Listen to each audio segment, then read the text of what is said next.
avoir peint tout l'extérieur lors des 2 précédentes éditions, pour ce 3e volet du projet Frescati, le but était d'investir l'intérieur du bâtiment. On est sur un lieu qui est voué à disparaître d'ici peu de temps, donc ça nous a permis d'investir le site artistiquement avant sa destruction.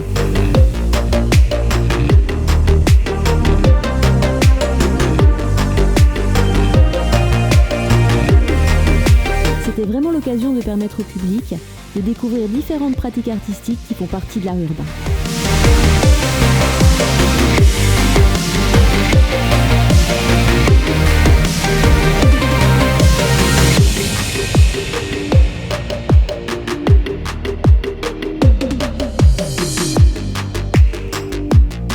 C'est un projet qui a été réalisé en très peu de temps. Les artistes ont eu 1 mois à peine pour intervenir, ce qui a nécessité une organisation très intense dans un délai très court.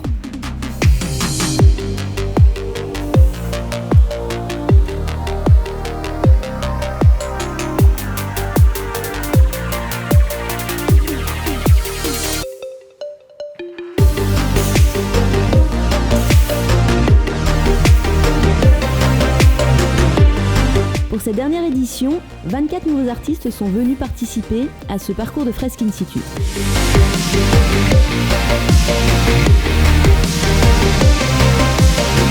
Des artistes locaux bien sûr, mais également de Luxembourg, Strasbourg, Mulhouse, Paris, Marseille ou encore de Bretagne. Chaque artiste a disposé d'un mur pour pouvoir créer son œuvre originale, sans thème imposé, de manière à ce que chacun puisse s'exprimer librement.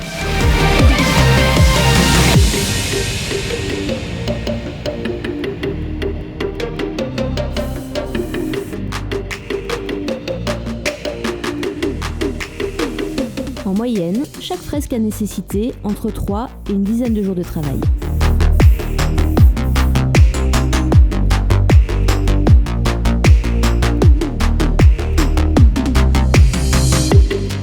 Cette exposition en intérieur a aussi pour but de montrer une diversité artistique et de donner une vision de la culture du graffiti assez complète.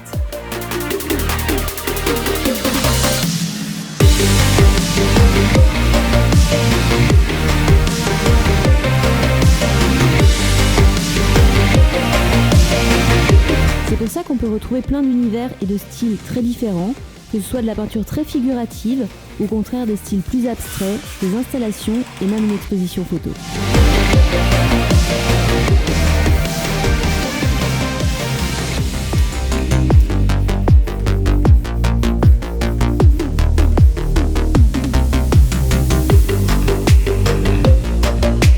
L'idée étant avec ce type d'exposition éphémère, parce que ça reste une exposition éphémère, qu'on puisse mettre en avant des artistes et valoriser et contribuer au rayonnement de l'art urbain.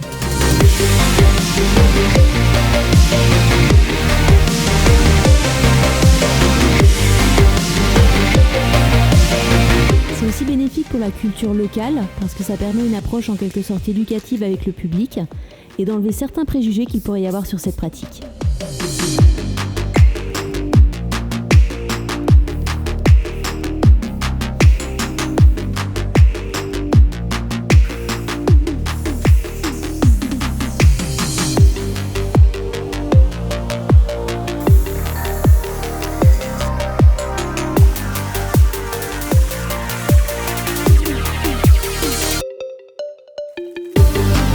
Avec ce type de projet, l'association Une Phase de Style peut permettre d'ouvrir les yeux au public sur cette culture et sur ce mouvement artistique.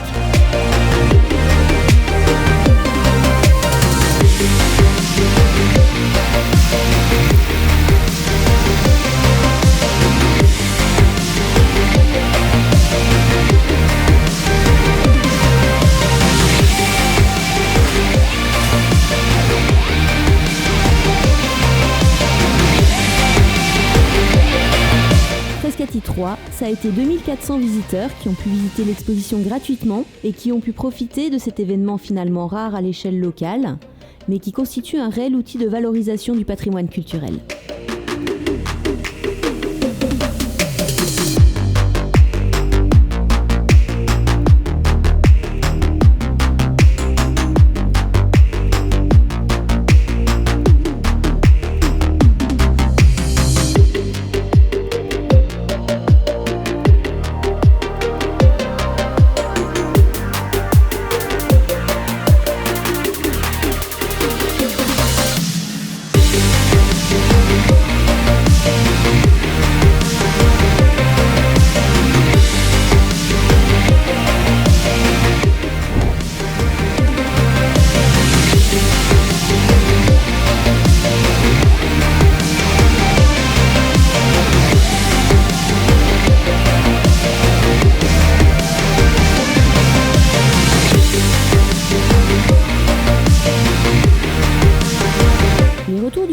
été très encourageant, aussi bien de la part de visiteurs que d'anciens militaires qui ont pu découvrir notre manière de redonner vie à la base aérienne 128.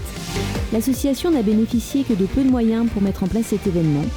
Merci à ce sujet à nos partenaires qui ont permis de contribuer à promouvoir cet art contemporain.